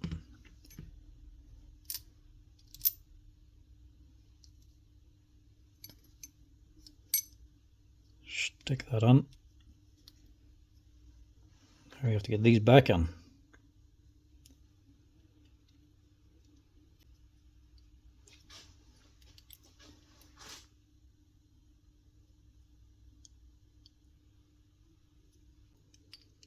So this has to be held up. We have to hook this third of the part underneath. Push it down. Hope this works anyway.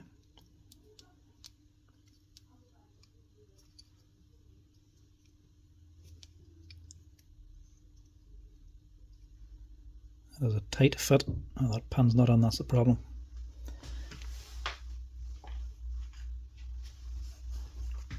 This one here,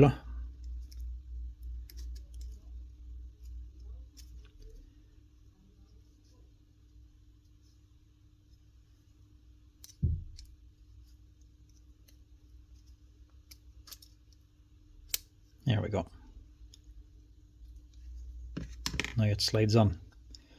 We have one on. That first one should hold that pin on, or the steel ring underneath.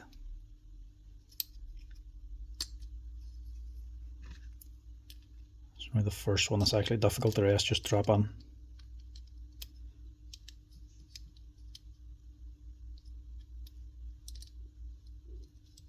He says till he got to the last one.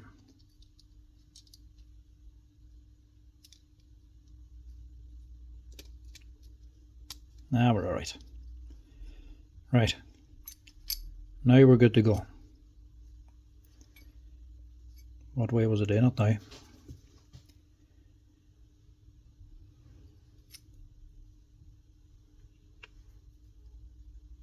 So that's an after. Just drop that on for now.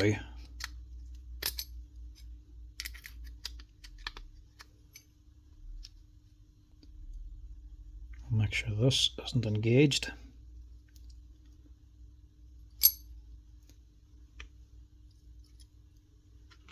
Drop all these springs back in again.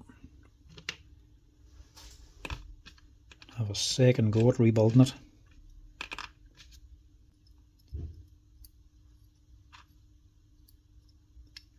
Now if this is under warranty, this doesn't matter. If it's not under warranty and you want us to pay for this, I might actually be tempted to dismantle this again and put on the old one if this actually fixes it. But I'll do that later. I'm not doing it in this video again. I'll have to first find out if it's warranty or not.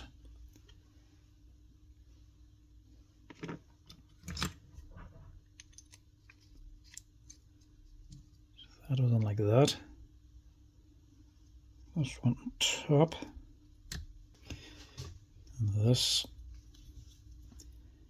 goes up here. I'm assuming to keep this pin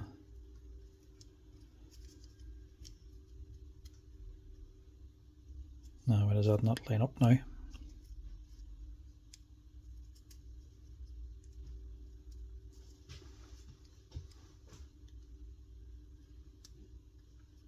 No, there we go. Drop down. I assume they just keep this pin here up at the very top. Assuming that's the way it goes.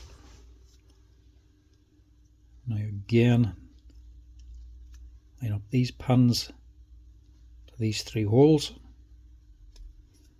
Now hopefully this should, nope, still not right.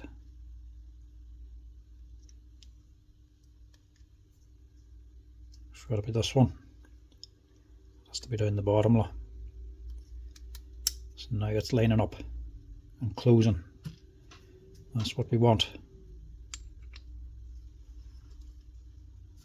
I should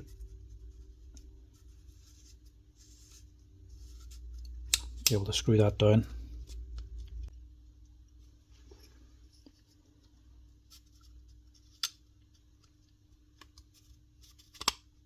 Now, that closed better. They line up better.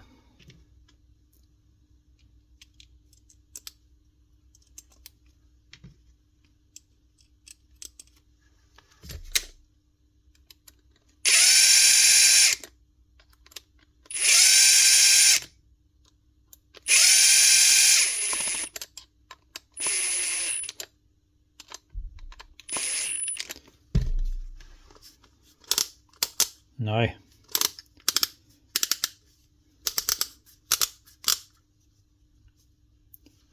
so it's clutch 21. You turn it all the way down.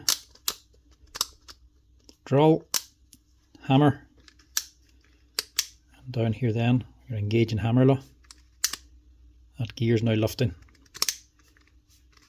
or the actual spring tension's lifting back, so that this here clears the hammer gear. We hope.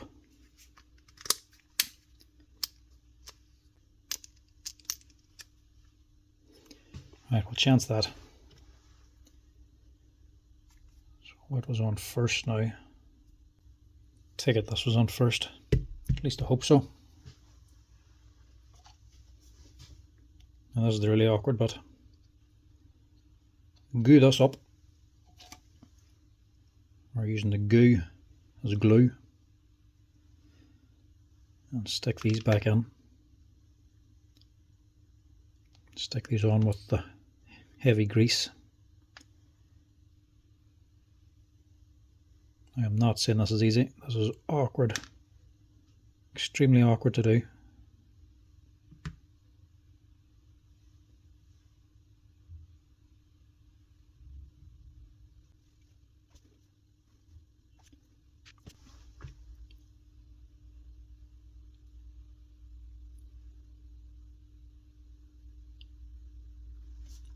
Nice one. That's all of them at least. Now we have to get all of these onto the spindle.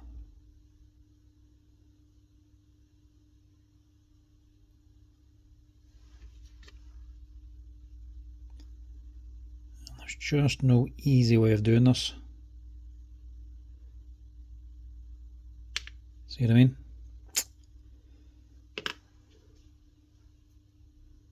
This is just a pain.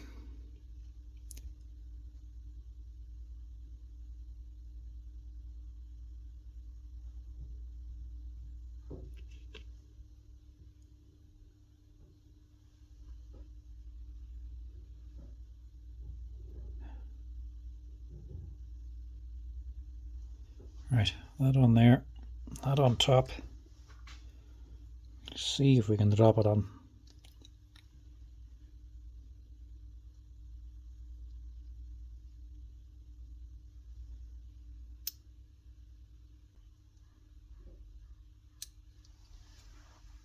It's meant to be in there.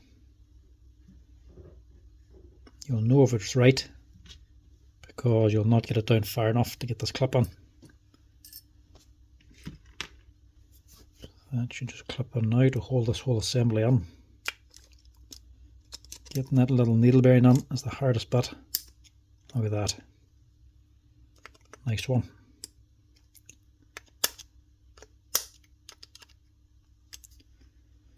That's her. So now you can drop on your bearing. Drop that on. And you can push in. Hope I get a bit of grease in there too, actually. Push in these wee clutch pins. Flat side facing down, round side up.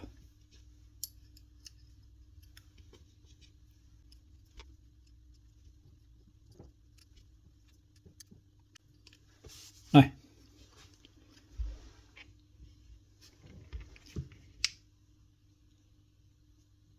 grease on them now should help hold this together, or hold them in as I turn this upside down.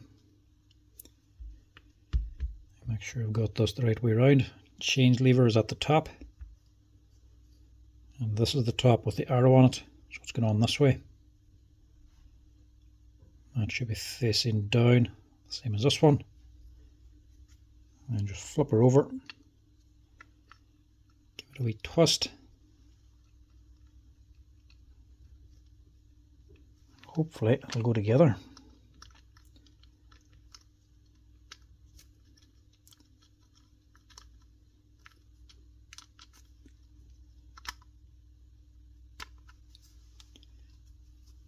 Just like that.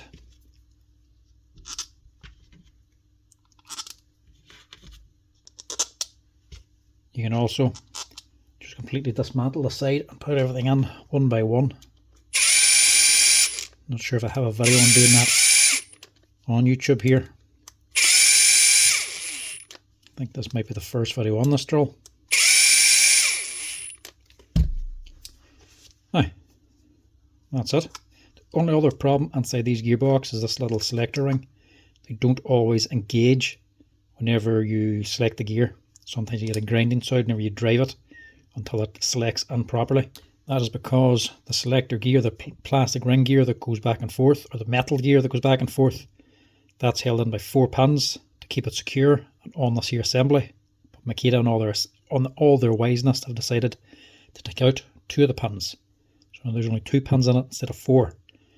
Whenever you select it, it stops the gear. If you move it back and forth, the gear's then able to go back at an angle and not select properly.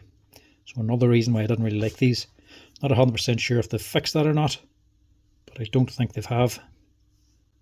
And I'm not finding out now. So now the question is, does it work?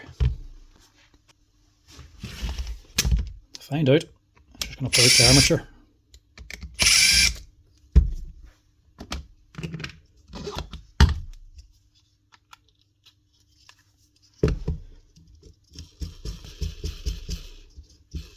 No hammer. And I'll turn it back the other way. That should be drill only. And that should be hammer.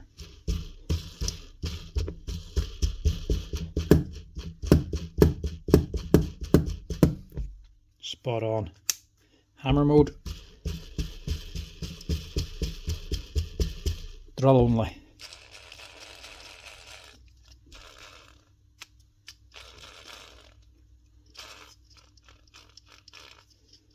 Is that spinning? It is.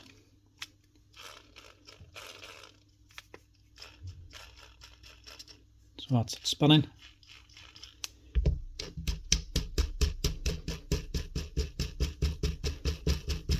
No hammer. Push it down. That's it in hammer mode. So that's actually how you fix the Makita gearbox. Disassemble and fix the position of that hammer gear. Dismantle the whole thing and reline it and rebuild it again. Now before I do anything, I'm just going to find out if this is warranty or not. Right, yes, this is a warranty job. I'm pretty confident it is anyway.